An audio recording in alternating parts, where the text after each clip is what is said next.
Hello and welcome to episode one of Lifting the Curtain podcast. So this is a new podcast with myself and Jack Stokel, and it's going to be sort of bi-monthly. Really, what our goal is here is to kind of lift the curtain on the fitness industry, anything to do with physical culture. We're both opinionated guys, so and hopefully you get a little bit of education from it, a little bit of debate sparked as well. And obviously, like anybody that's listening, your opinions and your thoughts would be very much welcome as well. So Jack, tell me why you want to start this podcast with. What is the crack? What is the goal with it? I'm angry, Neil. I'm angry. What changed? No, there's no change there. No, I think the biggest take home, I think for me is fundamentally it drove from social media across the Christmas holidays.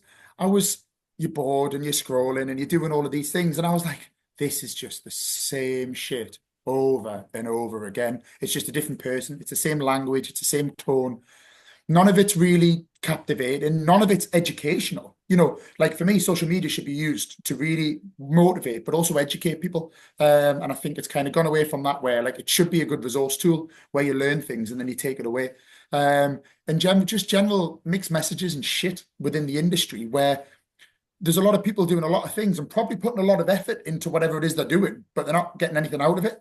So more like, let's lift the curtain on some of the things that these people are doing and maybe say, well, actually, have you considered trying this way or have you considered trying that way, versus just following an influencer on the internet because they're saying they're doing it this way now.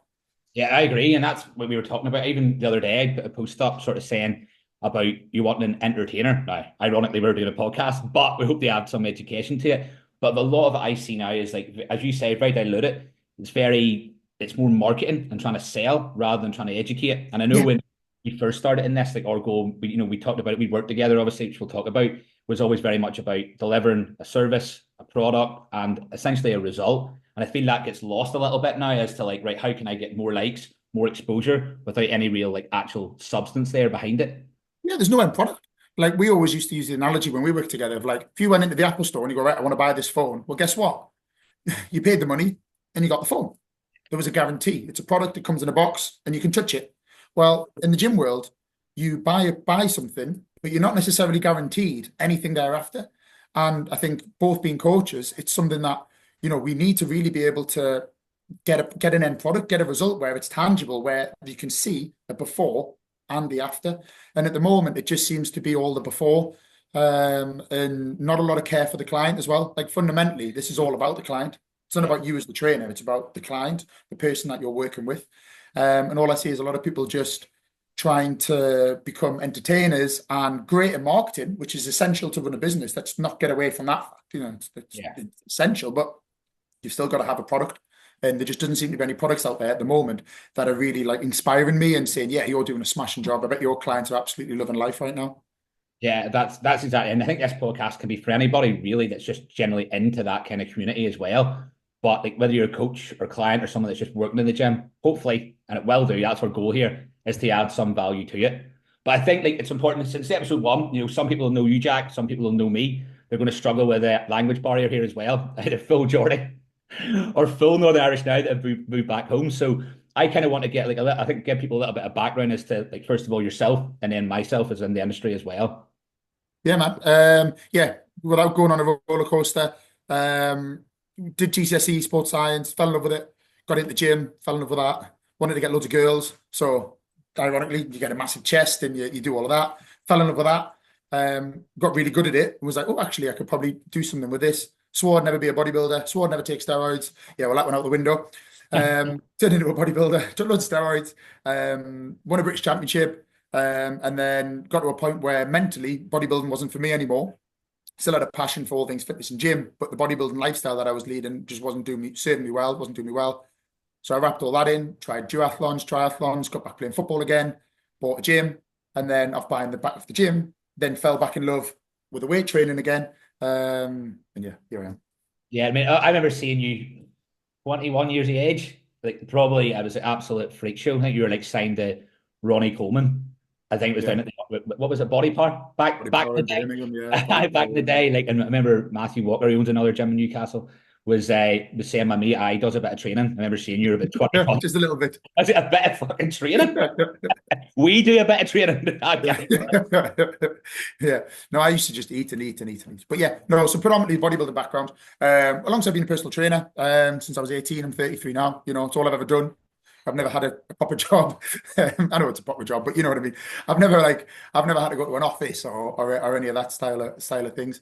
I've always worked with people, and I think that's a big one. I've always worked with people, and I really understand what a lot of people want. Yeah. So no, I've done some good stuff, done some great transformations, worked with coaches, worked with myself, worked with Jim, from 200 members to over 1,000. Yeah, done. And It's been a good. full family now as well.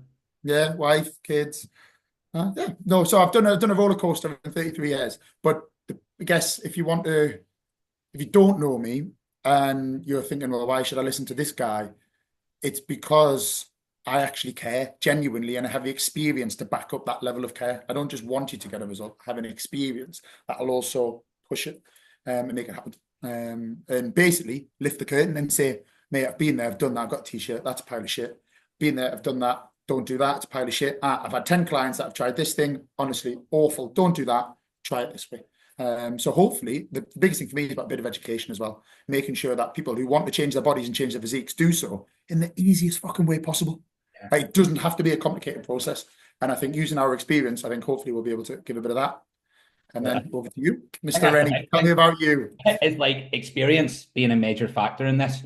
Like I think with both of us being involved in the coaching industry for so long. So like for me personally, I was the other end of the spectrum. I was the wee fat kid that got bullied, and that's kind of why I suppose originally went towards the gym, went to Sunderland. I say Newcastle because Newcastle's a hell of a lot better to do a sports science degree. Come out with that in a pretty good position, and then went straight into like personal training, starting my own business as personal training. Never really worked. Well, I'd never worked in an office. Most work I've ever done was under the bar. And I realized very quickly that is not like, it wasn't the environment, wasn't the route that I enjoyed. So, sports science degree, get into personal training back over Northern Ireland.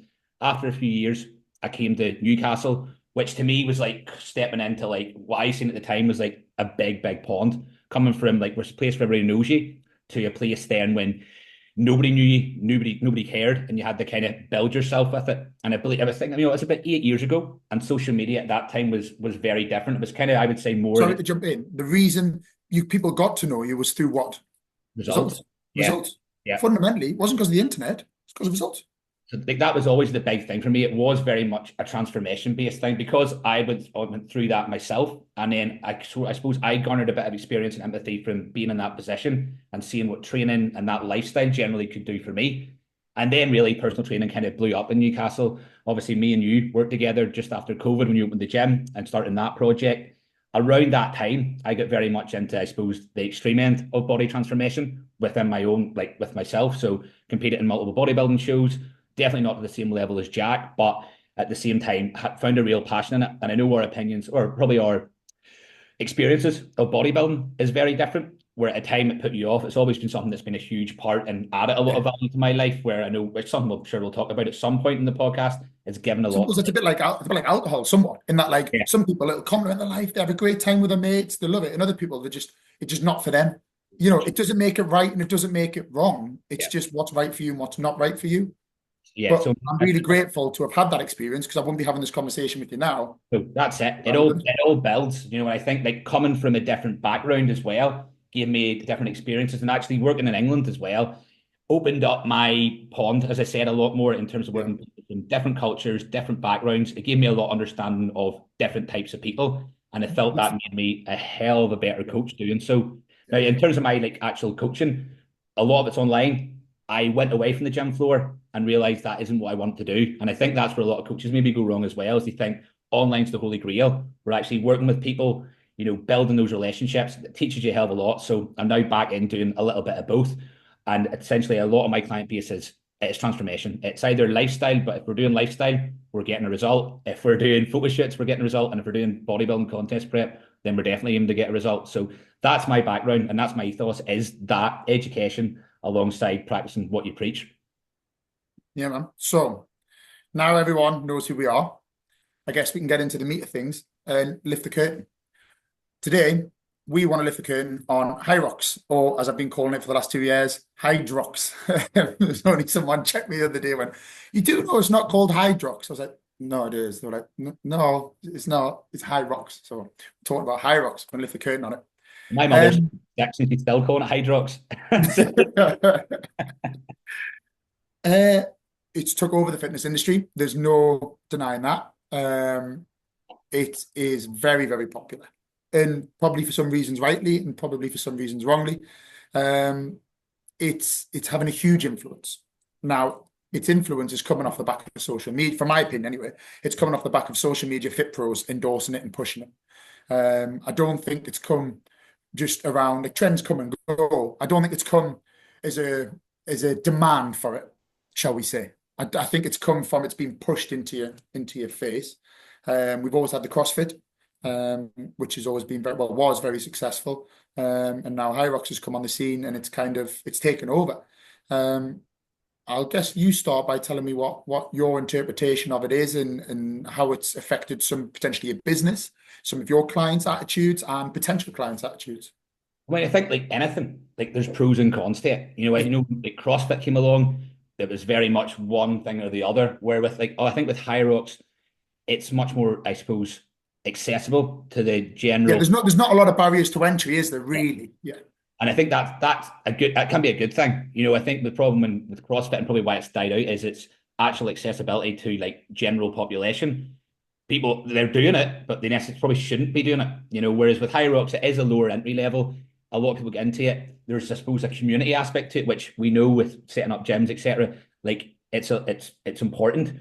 Yeah, it's incredible. However, yeah. However, what we see is that's again probably through social media. All these, like CrossFit too, to some degree, a lot of these jacked people running about, in phenomenal shape. Although that a lot of people are going towards that goal, that isn't necessarily how they got to be in that position. I But would isn't argue how we're in that position? the opposite, probably, of how they got in that position. I think what we see now is people maybe moving away from like the bodybuilding landscape, or Yeah. people that spent years bodybuilding and then going towards like Hyrox, and that being the thing they go, this is why my physique looks like this. When in reality, like that's not the case. So, I mean, that's my take on it. I think like a lot of gyms will jump on it because you can fill a class with a lot of people, charge a lower to moderate rate, and get people Yeah. through your door without any real need for coaching, to be honest. Although people will definitely find ways, and have done. Or you get your higher levels, most certainly the coaching and the periodization will come into it. But a lower level for the general, I guess let's start this two ways. Let's start with the general population. General population go on social media. They see some really cool, in shape people, jack guys, really fit girls, whatever it might be, working on Hyrox. They go, that's for me. Fancy a bit of that. And then, so let's ask the question: what is it that you fancy? Is it the community side of it? Brilliant, that's for you. Is it to change your physique? Then it's not for you. No, because it's a really inefficient way to actually change your physique. So for me, the first part of this is, what's someone getting into Hyrox for? Are they getting in it to have fun, get healthier, fitter, and work within a group community? Fantastic. It's definitely for you. Are you getting into it because you really want to change your body composition, but you just don't know really where to begin, but you've seen all these guys and girls in shape and go, that must be it? Then it's not for you. Because on balance, most of these fit pros that are advertising it, bodybuild or necessarily competing, but lived a bodybuilding lifestyle, including steroids, for probably 5 to 10 years, built a vast amount of muscle mass, and then off that muscle mass have then been able to sustain it while going into more hybrid training. Yeah, I mean, and I think that's the thing. So for me, but that's where, like, that's the catch, and that's where there needs to be clearer within the advertising, and in the marketing, to say, look, we're doing this to be fun, fit, healthy, faster, whatever it might be. But fundamentally, this isn't how we built our physiques, and I don't feel that message is being communicated quite clearly. No, but I think as well that's the same for quite a lot of classes as well. That people put on, it's nearly promising that this will get you toned, or whatever it is, the marketing that you want to use. There's a lot of trigger words for general population again, as to go, right, that's why I'm going to go towards that, because the majority of people, in my experience, probably looking good is, and losing some weight, getting a little bit of muscle mass, looking that toned. That's probably what their main goal is. I think they go to these classes because it seems like, again, it's an easy entry point, but it's because it lacks education behind it. And the people that are running Hyrox aren't going to say, no, that you won't get in shape this way, because why not in shape? You'll get into some sort of shape, but probably not the physique in which people are looking for, because why would they? Because it's still drawing people to that sort of modality of training. Yeah, I think there's also limitations that human beings have, especially, normal people that live, if we're talking about general population, that live normal lives. So let's say you're a mom of two kids, mid-30s, maybe work part-time, husband works full-time, whatever it might be, right? You're busy and you're really fucking busy, okay? And as you say, you probably only just want to get into that dress you got into 4 years ago. You probably just want to go on holiday, being able to take your top off and sit in your bikini and not worry about what you look like around the pool. But there seems to be right now the only option for these people, or what they perceive the only option for them is to go and do a cardiovascular endurance-based group exercise class to get them there. And that's not the case. You don't have to work as hard as that. Because then to actually be successful in Hyrox, you need a lot of time. You've got multiple disciplines that you need to work across. You need to be running, you need to be you're doing your strength-based work, you need to be doing more your endurance and your repetition-based work. So to do that requires hours and hours and hours on the gym floor or outside in the gym running or whatever it might be. Which mother of two kids and whatever else has the time to do that? So for me, it's a very niche population group that it serves. Probably serves anyone from say 18 to 28, single, or maybe a girlfriend, boyfriend. They still live at home. They haven't got an overwhelming level of responsibility, which allows them time and the financial freedom to go and explore their fitness, which is brilliant. My concern is what comes in is when you've got people that are getting older and more responsibility, less time and more stress in their life, I then feel like they're potentially cornered into a way where, oh, bloody hell, I've got to be Julie at 5 o'clock this morning to go for a fucking ice bath in the sea because I need to do my recovery before I go and do my 6 o'clock class. You're like, come on, Jane, man, like, chill out. It's okay. Like, we can get you in shape. And there's much more efficient ways of getting in shape than getting up at 5 o'clock in the morning and going into the sea or going for the run and doing this. And if you enjoy it, that's great. But on balance, how many people in the general population enjoy training 7, 8 hours a week and putting their body through intense hell? Yeah, I mean, it essentially I don't think many. becomes a sport. That's the thing. I know Mark Armour. Yeah, Well, like he's moved from bodybuilding into Hyrox, yeah, but yeah. and he's doing phenomenal at it. But it's then taking that same like all in mindset and putting it into that sport. Then that's how you become very, very good at something, obviously. Yeah. But for the majority of clients Successful at it. Yes. we work with, they don't have, as you say, the time or probably even the want and desire to do that side of things. So what the limited thing they can do. Well, you've got to think about your recovery. So, yeah, that you've got group exercise. There's not really monitoring or taking into account your lack of sleep or your niggle that you've got in your left glute or goodness me, it could be anything. The shoulder injury that you picked up 3 years ago or the tendonitis that you've gained, whatever it might be. So we need to look at load management as well, which is where if you just strength training and just working on the gym floor, it doesn't have to necessarily be with an online coach or with a PT. It could just be very much listening to some of the stuff that we're going to talk about and piece together a comprehensive training plan that has load management in as well, because and if you're putting your body through a real shift. Now, part of that then needs to be load management within your training sessions, and then additionally within your nutrition as well. Now, if you're doing this to get in better shape, more than likely you're going to have low calories. So you're training like an athlete and eating like a rabbit. Well, there's only so long you're going to be able to sustain that level of effort before it goes pop. And that's what I'm observing at this moment in time. So I think for me, the conclusion with the general population stuff is it's driven from social media, the demand to go and do it. And everyone has the right intentions. And I compliment everyone that's going, hey, I'm going to get out there and I'm going to go do it. But there's better ways and there's more efficient ways. And what I'm trying to say to people is have the confidence to look for an alternative and more efficient way of getting your result. You don't have to kill yourself doing 4 or 5 hours a week, picking up injuries and various other things. I think there is a better way to do things if that's what you want. If you're enjoying it and you're having the time of your life, well, that's fantastic because it most certainly has its pros. But working with the general population like we have done and the amount of consultations we've done, we generally have a strong idea of what normal people want.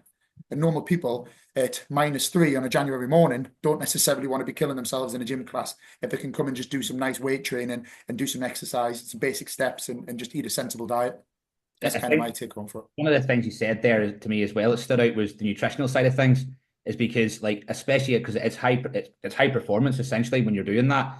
So sometimes those two goals don't mold together, and a lot of the time I don't think, there's a lot of concentration on the counterline side of it. No, they can't. So it's like you're trying to fuel, as you say, you're trying to fuel something, you're trying to lose weight, you're losing performance, or you're either not gaining, you're not losing the weight you want to. Like if we were to come up with, like if you were to take just your general client in there, I know that general's very general, like what would you sort of come together with and go, right, this is what you should be doing in terms of steps, output, training modalities, what should your nutrition look like? Yeah, depending upon availability, 3 to 4 weight training sessions a week. For the general public, I'd probably go upper, lower, 4 sessions. I would look to build progressively on some certain lifts. And on the rest of the session, I'd probably just have some fun. I'd say what exercises you enjoy. I'd aim to increase their average step count. I don't need them to be fitter. They're going to get fitter organically because everything, they're going to be strength training. Oh, internet connection's unstable. Oh, we're back. They're going to be strength training. They're going to be organically the placebo effect of working with somebody or just training hard on the gym floor. They're then going to eat better. They are going to become fitter. But do I need them to be fitter to lose weight? Not necessarily. No, I just need them to move more. There's a difference. Getting fit, right? You run more, yes, you're going to get very good at running. But I don't need you to do that. I am So 3 to 4 the weight training second the sessions a internet week, connection isn't the best. We're back in 2 seconds. daily Technical output. difficulties. A few technical difficulties in this first episode. First of all, getting the camera on, and then a little bit of internet connection. So hopefully going forward it's smoother. But yeah, Jack, we kind of got to the point where you were saying, 4 weight training sessions a week, upper body, lower body, and kind of got to that point. Yeah, upper body, lower body, upper body, lower body. The beauty of weight training, right, is you can pretty much have it how you want to have it, as long as you're getting to muscular failure on, say, 2 to 3 out of your 4 sessions a week. Again, taking into account that load management, you can have fun. If you don't enjoy hack squats, well, you don't necessarily have to hack squat, or you don't enjoy a barbell squat. The beauty of being on the gym floor is there is so much variety in your exercise selection. You can still reach muscular failure working around what you enjoy and what you dislike and what you don't like. So for me, 3 to 4 weight training sessions and just increase the step count. But again, like if you chock a block Monday to Friday, it might just be that Saturday and Sunday when you've got more time on the weekend, you're going to have to go for more walk or more steps there. But that cumulatively divided by 7 will give you a nice average daily step count across the week. And then nutrition wise, it's very, very difficult for the general public to say. But you'd be looking at 4 protein servings a day. 2 of them probably consist of carbohydrates, and then 2 of them would probably just be a salad with salad or vegetables. Very simple, basic things. If you know you're going out on for a meal on the Friday, maybe Tuesday, Wednesday, Thursday, you lower your carbohydrates that week or your fat that week, so you're saving or banking calories in order to be able to enjoy the Friday food more. It's really basic things. But Yeah, the and I problem think is the that's the basic. thing. It's hard Yeah, to sell. is like it isn't actually that complicated in reality.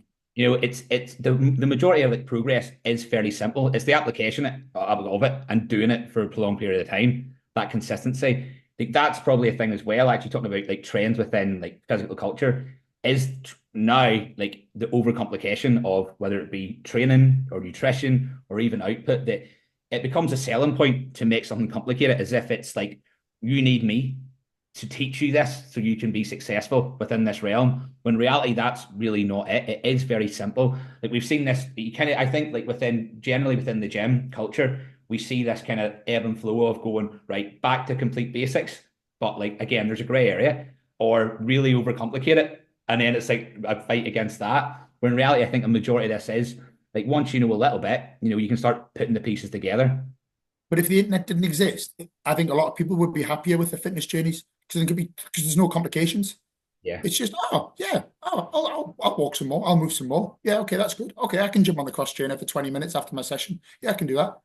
Oh, you just want me to leg press for 6 reps, as heaviest weight I can. Yeah. That's what I want you to do. You just want me to pick some dumbbells up and push them above my head. Yeah, that's what I want you to do. Yeah. Okay, cool. I can do that. It is actually that simple when it's The boiled down. internet comes into play, game's gone. Like I know I've worked in different places and different facilities that definitely started. I know when we started working together, I started becoming, I suppose, a little bit less complicated and focusing more so on like, okay, just what is the best way to get results with it when it comes to training. It's training very close to failure with good form. There's not much more to it than that. Like, yes, you can go into exercise selection, but again, do you not like, does that hurt? Does it not feel good? Right, we'll try something else that's a similar movement pattern. Compared to like maybe when I first started in Newcastle, I sort of thought, right, I need to know a hell of a lot, and tried to push that on clients without it really actually making any real valid degree of difference. Like again, one of the places I work is very much into what I call overcomplicating training as well. So I think like if you're starting out, it is trying to very much keep these real basic fundamentals and principles in play, and you're going to be very successful with it. Yeah. So honestly, it's fucking dead simple. Like dead, dead simple. And then if we talk about Hyrox again, you talk about more the elite level stuff. I think it is great, but like everything, any extreme, for everything in life, there's a price to pay. So what's the price to pay for going to extreme levels? Is it that you're then not starting to see time with your loved ones? Is it that is and then you have to weigh up, well, is that sacrifice worth it? Is it worth it spending 2 hours on a Saturday morning, an hour on a Saturday afternoon, whatever, putting in all of that effort for that training? And again, I just don't think the negative side is communicated enough across the social media platforms. My biggest gripe is the social media element to it, in that it's social media portraying to the world that this is the next best thing. This is amazing. It's that. And it's like, for most people, it actually isn't. It might be good fun, but the reality is it's not amazing and it's not sustainable for an extended period of time. And elite level work, you know, you you just you're confusing the general public. I think I'm always going to protect the general public because that's who we work with. Does that make sense? I've always got a back. I know yours is different because the business is split 50-50 between lifestyle to competitive competition. But your general public side of people, these are the people you learn your trade with. There's where you mastered your craft with. Does that make sense? And I have almost like an overwhelming sense of protection over them because I see all the shit out there and I'm like, no, you don't need to do that. Yeah. No, you don't need to do this. So I really get my back up when I see ads and all of these fit pros trying to influence. That's what they are. They're influencers. They are trying to influence people's behavior into leading a particular lifestyle and pattern that actually isn't conducive to their life. And that's what gets my back up because they're looking at these people in shape, and I know I keep going on about it. They bodybuild for years. They took steroids for years. You do not see 100-kilo blokes, maybe bar the rugby field, shifting, doing marathons, right? Doesn't happen. Doesn't exist, right? If you see 100-kilo bloke in shape, rip their shreds doing a marathon, he's on steroids. He's taking gear. He's taking gear, which is good. I took it. But don't sell a fucking program based upon what you look like for what you've done historically. Does that make sense? No, And that's 100%. my gripe. And that's why I get defensive because of the general public, because they see that. And again, they just sold more shit another year down the line and they're still no further forward. And I care about people's happiness. I want them to be happy and I want them to get there as quickly as possible. And there's a lot of people that are insecure in this world that maybe even listening or watching to this, but they won't admit it. They are insecure about the physique. They don't like the way they look. And they're looking at these people and going, this has got to be it. This is the one. And they're being influenced by them. And in my opinion, incorrectly, because that mode of training isn't going to get them happy or where they want to look like. You're obviously a lot more offended by Hyrox than I am. I'd say Yeah, no, because what I've I think seen I see the impact on normal people. That's the difference. I've seen for the impact it's had. I me, see them come back to me. I've seen it take a place of CrossFit to some degree, which I Mhm. was definitely more offended by, for the reason being, See, I was the opposite. That's right. weird. I'll tell you, like for me, the reason for I've done CrossFit for quite a while as well, but 2 or 3 years. But what I was seeing was the people that were like, I was in no way able to, I should not have been trying to do a snatch overhead or a Right. muscle up, without like the proper coaching. And I was, well trained by that point. And there was people coming in with really no prior training and getting asked to do these pretty crazy movements. So for me, I was Yeah. offended by CrossFit because, which sounds odd, like, but I was offended by CrossFit because I thought there was a safety component to it as much as anything, rather Yes. than where higher rocks being, it's like, right, okay, I There's no definitely Olympic lifting involved or anything like that. the Yeah. danger and risk to actually like generally hurt yourself quite badly is much lower. To me, CrossFit, I tore my bicep. Like I've done more injuries in that than I did in bodybuilding competitively Yeah. for the last few years. So to me, like it doesn't offend me quite as much as clearly it fucking offends you. No, I know the sport doesn't offend me. It's to be clear, it's the Yeah, people portraying that if you follow this sport and follow this mode of training and yeah. do this and do that, you're going to look like this. That's what sends me because none of their Instagram adverts and reels and whatever else are with them with fucking two t-shirts on and a baggy top. Yeah. They're all with the top off, right? So there's a reason. Hey, they whip the top off, six pack, fantastic. Hey, what's I look like, man? Fucking hell. Do you know what I mean? But if if you're trying to sell health, well-being, happiness, community, just general just improvement of life, why do you take your top off? It's just not as sexy, is it? And that's the thing, as you No, say, that so you're taking your top off influences people's thought process. So now they're like, right, so that's how you're getting that shape. Yeah. whether they mean to or not. I'm talking about the general public here. All right. So Yeah. so my gripe isn't with it because hey, I'm the person that's done duathlons. I did very, very mixed hybrid training for 2, 3 years and thoroughly enjoyed it. But that was that I enjoyed because I wanted the physical challenge. I wasn't doing it for the physical appearance. I wanted the physical and the mental challenge. So if you're doing it for that, it's fantastic. But that's what is my gripe. But interestingly, what you say with CrossFit, maybe my experience is very fortunate because there's a gym in Newcastle where I used to PT out of before I had my gym, and they were very good. The coaching there was excellent. And I seen real structured programming, load management was there, great advice from great coaches, and not just one coach, multiple coaches. So like all things, it'll be facility led, I suppose, as well. Because my experience of it was that people that wanted to Olympic lift and they wanted to this one, to that, were actually given really good advice, Yeah. and they were there not to improve their physiques. They improved their physiques by default by all the heavy Olympic lifting and things that they were doing. They did organically get better bodies, but they were all coming there for the right reasons. And that's probably because that facility was, and the owner that led it said probably a good culture for that. I think so. Maybe Yeah. it's I mean, like everything though, I suppose, isn't it? It's culture led and owner led. and I suppose it could be the same with Hyrox. I know like some of the Hyrox like gyms now that have Yeah, popped up around here, they're not necessarily selling, the physique component, but it's definitely, as you say, if it's trickled in subconsciously, then it's going to be there. I mean, it's a bit like enhanced lifters, not, and selling a product and not sort of saying that they're enhanced, but you can get like this. There is that kind of like underleading, misleading that yeah, sort of comes alongside it. But as a general modality of training, I think it's good to get people going. But I think if you thought a little bit more about, what your actual goals were and what you needed to get there in order to do that, you might not necessarily choose Hyrox. Listen, you might use elements of it. Like, you've talked 100%, 100%. about You might once a week, you might have more of a ski erg, assault bike, concept two row, walking lunges, kettlebell swings, whatever it might, wall balls. You might have a session like that once a week because it's good fun. But it's not, you're doing it to have fun and maintain a good level of fitness. You're not doing it to change your body.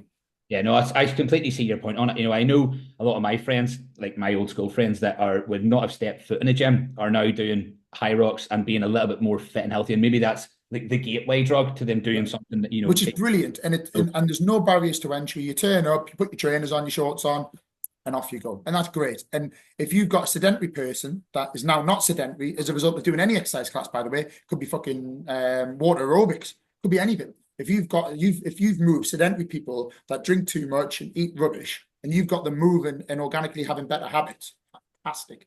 My gripe is how they're being sold. It I think yeah. is where, as I said, that's where it Have, comes into have it any for of me. your clients, talked to you about trying out Hyrox or Hyrox competitions? Um, Not my clients directly. No, we've had a lot of gym members that have really took on board. But the caveat to that goes back to what I said at the start of this conversation. A lot of our gym members are anywhere from 18 to 28, 29. Yeah. So it's very achievable for them, and it's not going to massively inconvenience their lives. So it's a great way to try something new. We don't have to do the same thing over and over again. So for the younger population, I've been quite like positive about it, because I'm like, yeah, man, go try it. Go take your body to a new level in a different way. And then more than likely, as you get older, you're going to come back to weight training. When you get to your 30s, when the baby's crying all night or whatever it might be, you're like, fuck this shit. I'm not going for a fucking 20-kilometer run with fucking Dave down the coast this weekend, then have a coffee and a dip in the sea and maybe a bit of yoga in the afternoon and a hot pod. Fuck this shit. I'm just going to see Jack and I'm just going to have 45 minutes, 50 minutes in the gym 3 times a week and champion. That'll do me. Yeah. So I do think those that gravitate to it younger will most certainly get a lot out of it, but then I think they'll come back to the gym floor thereafter, with a lot more experience behind them, and hey, happy days, brilliant. So yeah, from the gym side of things, yeah, we have seen quite a changeover of stuff. But I don't, hey, I might come back to regret this, but I don't want to. I love the gym floor that we have. I love the strength and the body composition gym floor, and changing it or trying to cater for two things, in my opinion, I don't think will massively work. I No. think you're either in or you're out. I think that's the thing with obviously the gym, like Fitness Eternity. If you're ever in Newcastle, have a check it out as well. That's what I loved about it is, especially as it started to like grow, because you've obviously took that in different directions, Jack, just to like, actually speak about something a little bit different about your gym. When I first came over, like the gym that you trained in as a bodybuilder was very much the stereotypical meathead, like bodybuilding gym. Like I remember Had a this. lot of history. Yeah. Yeah, Had a lot of history in the walls, and not no members now know about, there might be 5, 10% that know about the yeah. history, but yeah, the gym, it has a lot of good history as well. That's the thing, not just bad history, Oh, no. but it was very, very intimidating. And there was a lot of barriers of entry to strength train there. Yeah. Once you got there, you were like, these big friendly guys actually aren't, they are on the monsters that they look like from their appearance. But to get to that point, there was a lot of barriers of entry. So I had to make a lot of changes to allow the gym to be able to flourish and be able to project my vision of strength training for everybody. Had to make those changes to do that. That's what I liked about it as well. Is that in essence, it's still got the same kind of idealism in terms of like the weight training aspect, it being Work very, hard, yeah. work hard. And I think that's what you've done well with it. But it's definitely much more open and much more friendly. And we hear about like people, old school gyms. Like to me, that your gym is still, or Fitness Eternity is still an old school gym to some But our degree. marketing play this year is all about retro and it's all about old school because that's what we are. Yeah. A group of like-minded people coming together, training hard, training really hard with some great kit. Doesn't matter whether the kit's older than me. It's fucking class. Don't care what anybody says. Doesn't have a shiny light above it. Doesn't have a fucking nice new sticker on by Jim Leak or whatever the fucking brand name is. Not bothered. It's fucking class. It's great kit. But we are just happy. Like, we'll find out about your kids. We'll find out about your girlfriend. What have you been up to? It's not just all good. Do you know what I mean? That community aspect to me is like I always try and strive for that. Even my online coaching is trying to create that community aspect. And I think that's what like your gym has done well. When I was there, it's something that I miss actually about being away from it. And the way I like coming back as well is you have kind of got a good community feel to it, where people do care. Everyone kind of talks to each other as well. It's not the sort of gym where you just walk in and walk out. Yeah, it's not. But we lack now because of the surge of online coaching. So that stems though, right, from coaches being on the gym floor. That I genuinely believe because that's the nod that someone's going to get when they come in because they might see 4 or 5 trainers on the gym floor. Oh, hey, mate, how are you doing? All right. And then they go back to their client. That's that first point of contact. As those PTs slowly diminish from the gym floor, like we've lost yourself, Tom, Charlie, all to the internet. 3 really good coaches, but also 3 top blokes on the gym floor. Do you know what I mean? And that's where that environment and that culture come from because you were pushing your clients to the best of their ability. You were then pushing yourself to the best of your ability and doing it in a lovely, friendly, welcoming way. Mate, honestly, like the gym industry will suffer as a result of more coaches going on solely online Yeah. because we miss their infectious positivity on the gym floor. That's what I said at the very start as well. Is like I thought, right, online, it's a good way to build a business, and it is if you're Of good course it at is. it. If you're good You can at go it. all over the world. Yeah. But what I did massively miss was the gym floor. Like I kind of craved that after 3 or 4 months. People told me I would do. I thought, nah, I don't know what you're talking about. But like after 3 months, it's exciting to get back on the gym floor, albeit not the 30 hours that was getting done at But the time. But enough to satisfy that need yeah, and and desire to work with people. if you're starting out and you're online coaching, you need to be on the gym floor. You just absolutely. I Don't, can't because see I how want you one. cannot. But go ahead, Jack. Don't, no, no, no. Because fucking hell, man. Like, you're an online coach, great. You've not even fucking changed your own body, never mind somebody else's. Like, to be a really good trainer, you've got to master your own craft on the gym floor. You have to master your own load management, master your own intensity, master everything just on yourself first and foremost. That comes by being on the gym floor for an extended period of time. Then dealing with the general public and people. So someone has underactive glutes, they've got a small hamstring tear, they might have tendonitis in their knees, which I'm sure you know about. They might have whatever they've carried the bag on the left arm for so long that there's so many of these things, right? That you learn from being on the gym floor, and you go, right, okay, so in order to get around this, we're going to need to do that. In order to get around this, we're going to need to do this. If you haven't worked intimately with people from all walks of life, different shapes, different sizes, and for me, the biggest one, different injuries, different ailments in the way they move. How do you communicate that online if you haven't been able to communicate it on a one-to-one level on the gym floor? I Yeah. just don't think you can. I don't even think you'll see it. You're just bypassing a large part of what goes into making yourself a better coach. Yeah, you've just went from A to S, let's say, really quickly. Yes, 100%, and you haven't even got the end. Yeah, agree with that. And again, not to I'm not slapping social media because I'm using it a lot, but it's that draw of like, you see, we'll touch a separate subject we'll touch on, I think, in another podcast probably, is like the online coaching, the business mentorships. the scaling your money making ability to 10K per month. About 10 grand a month. What's that? It's, Screenshot, get it on the internet. it's something I bought into and then realized again I need to do something to realize fucking bad idea. So it's something I bought into as well, but it's not about product. It's essentially about how well can you market, how can you in some aspects, and there's manipulation involved, some's good, some's bad, but how can you manipulate people into buying into your product without any real talk of delivery, of service, honestly, and that's something that to me is just a massive like ick now. Yeah. And yeah, I think we'll have to part that for another day because we'll just go for I'll hours. go But here. yeah, the big thing from from the coaching side, yeah, going from mentorships, it all comes back to social media again, though. I'm referring to the Hyrox thing again, and that level of influence that certain people have within the community, influencing a lot of people, vulnerable people again. So the general public are vulnerable in essence that they're insecure. Potential people that are coaches or personal trainers, they're insecure or vulnerable because they're concerned about their income or how they're going to be able to grow their business. So it's everything, all sales is based on vulnerabilities. Oh, you're vulnerable and you're worried about your appearance, have some Botox. Vulnerable and worried about your appearance, buy a Mercedes. I get it. That's the world we live in. But fitness should be different. Does that Yeah. make sense? Like it should be different. It should just be fundamentally about uplifting people and making them better. And I think a lot of online coaches are taking a lot of money off a lot of people and actually not really giving them the service that they should be receiving or the Yeah. end product.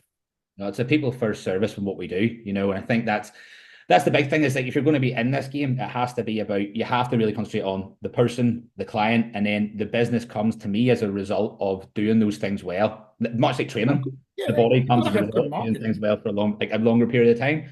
So, Jack, is there anything else you want to touch on in this particular episode? Lift the curtain on any more? No, because I think we'll just turn into one big giant rant. No, we lift. No, lift. So I'm pleased you've allowed me, which is cool. Sorry for going on one to lift the curtain on my opinion on Hyrox. Lift the curtain on my opinion on protecting the general public, and I think like briefly lifting the curtain on the Ponzi scheme that is many mentorships and many online kind of coaching mentorship platforms. Yeah. That's definitely like this in terms of people that are watching. We'd like your ideas for topics as well. It's something we're going to do, a couple of times a month, potentially every week. Give us time and we'll get more structure and everything Yeah, to it as well, we'll get the 100%. internet connection sorted in the microphone. Internet, volumes, everything, yeah. But yeah, Jack, just in terms of if people are wanting to sort of contact you, what can they do? Where can they find you? They can find me. Depends how you want to find me. We've got the devil of social media, which would be the gym's one, which is the Fitness Fraternity UK. Yeah, or you got the gym's website. There's like a contact us box. But yeah, contact us if you're a personal trainer listening to this, or you're an online coach thing, and I want to get back on the gym floor bit. Get in touch with me, man. Honestly, we've got a great gym with a great gym floor. We can make We've it been looking work for part personal time. trainers for a long time. That was one of their major things, wasn't it? When we were over, in Newcastle, there was trying to find good quality coaches to work in that gym. And I'm finding it harder more than anything. All our best coaches we're losing online. Again, scalability of a business. Yeah, we have to accept that. There's nothing we can do. We're based in one location in one place. But if you're a PT and you're like, do you know what it is? Like, I want this as a career. No, it's not. It's not a hobby. This is my job. This is what I do. I change people's lives. I get them in the best shape of their life. Then, if you're interested in possibly coming on the gym floor, get in touch. Yeah, man. I'd love to try and help you out. Yeah, so give Jack a shout, and then if you're looking for What about you? Instagram, Neil Rennie Coaching. I do have the What's the Crack Irish Bodybuilding podcast as well. You want to check that if you're into the bodybuilding side of things, like more specifically. But as I say, we'll be back in a couple of weeks. Please like, share, subscribe as well. Sound like my son's YouTube looking in like, share, Media. subscribe. Yeah, right. We don't like social media, okay, but like ours. But use it, and we Yeah, will everyone see. else is the devil, but we're not. We will see you next time. Cheers, guys.